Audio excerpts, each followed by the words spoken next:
are going to have our next reader. We are adding to the stage Lee Murray. Allow me to introduce Lee Murray is a writer, editor, poet, essayist, and screenwriter from Aotearoa, New Zealand. A USA best-selling author, her titles include the Tane McKenna Adventures, supernatural crime noir series The Path of Ra with Dan Roberts, fiction collection Grotesque Monster Stories, and several books for children. Her many anthologies include Hellhole, Black Cranes with Genevieve Flynn, and Unquiet Spirits with Angela Yuriko Smith. And her short fiction appears in prestigious venues such as Weird Tales, Space and Time, and Grimdark magazine. A 5-time Bram Stoker Award and multiple Australian Shadows and Sir Julius Vogel Award winner, Lee is New Zealand's only recipient of the Shirley Jackson Award.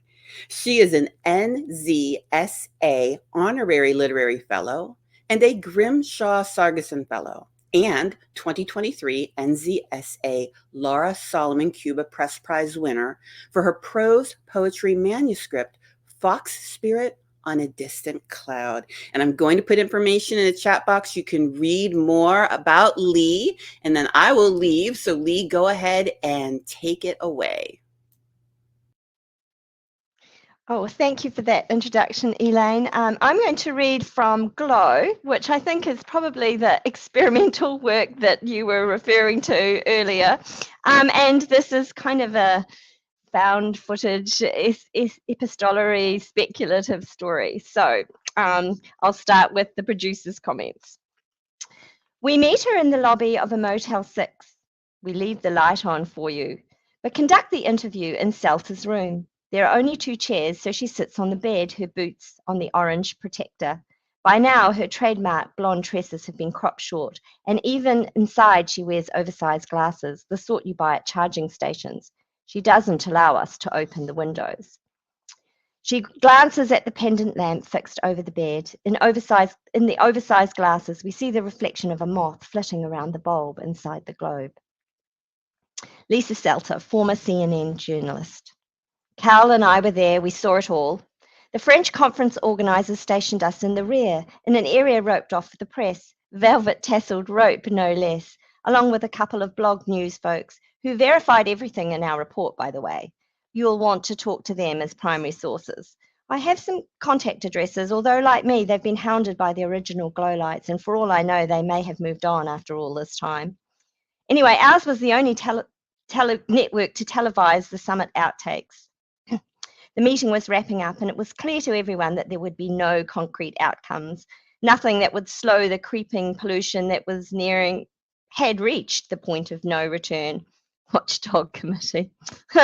In hindsight, it's laughable. Did anyone truly expect the corporations holding the biggest slice of capitalist pie to call time on themselves? Oh, those pillars of the earth knew how to sing from the song sheet.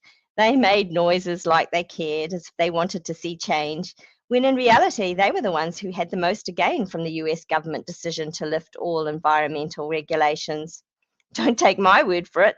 The full transcript is available as part of the conference proceedings, and even without their grunts and sighs, the careful hesitation and the nervous laughter of the audio recording, their obfuscation jumps off the page. They were laughing all the way to the bank, and they knew it.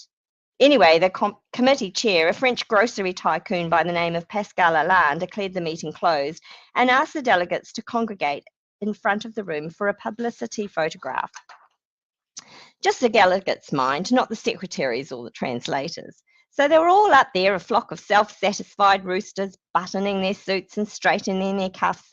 And for some reason no one ever ascertained, one of the conference minions opened a window, assailing us all with a gust of hot air. And that's the instant we first saw the glow. Those 6 powerful men, all beacons of industry, suddenly beamed with fluorescent white light.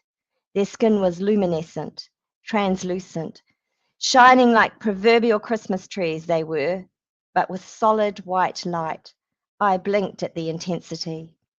I remember Wrights checking out his reflection in the French windows, holding up his hands to his face.